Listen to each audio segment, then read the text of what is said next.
So to add a Google class to your offering, you would create a new class. And once you create a new class, it doesn't auto-populate. So if I go to this class here that's already been created for my history class and I go to people, I would then go over here to students and I would manually invite the students. And as they are part of our Google network, their names will populate. Now, why we use this when we can already use Google Docs with our kids is that the Google Classroom just provides a lot of organization for both you and them. For one is there is a dashboard where comments and notifications are automatically kept in classwork rather than just having shared folders.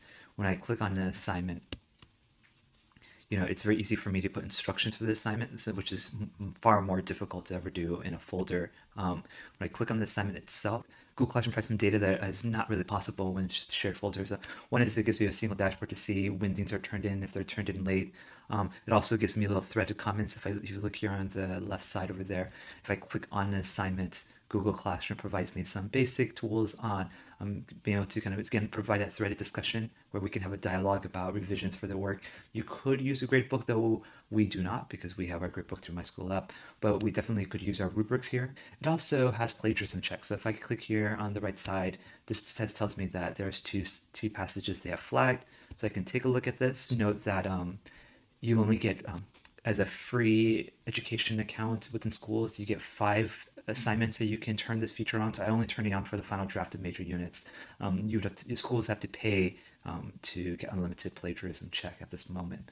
So this is the big reason why I use it. It's just a lot easier for me to go assignment to assignment. What's interesting is that when I click on the assignment, so this is just a Google Doc window that's built into Google Classroom. So I do this drop-down menu here. You see that I'm actually just nestled here in Google Classroom, and that the file itself, this is just kind of fascinating, is that if I go to Google Drive, I'll find that Google Classroom, what they've done is they're creating folders for my classes, similar to what teachers before Google Drive have been doing manually for this whole time. So for each of my assignments, they've created a folder, and for each of these folders, here are all the Google Docs that they have kind of manually shared with me. If I go to classwork is here, I typically organize my classwork by units. So all the things are in this units. So I click and create, and I can create an assignment. I can reuse assignments as well. And I also can create quizzes. That's a nice feature. You can create quizzes actually can create themselves, basically self-creating Google Forms. But when I create my assignment here, I can add files, and I can additionally add files that are not a Google Drive, so I can attach like PDFs and things like that.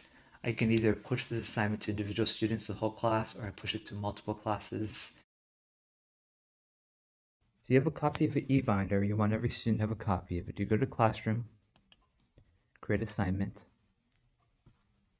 click Add from Google Drive, add the document, click down here, and say make a copy for each student. Enter any titles you want. Click drop down arrow here. I'm going to make it for also this class. So now I've made it for 2 classes, all students. Click assign. It may take a while to finish creating. When you click on class drive and you want to see the e-binder, here it is, History Unit 6 e-binder. And not only has it created it, it's named the student's name next to each of their files. So it's really easy for you to look at all their binders.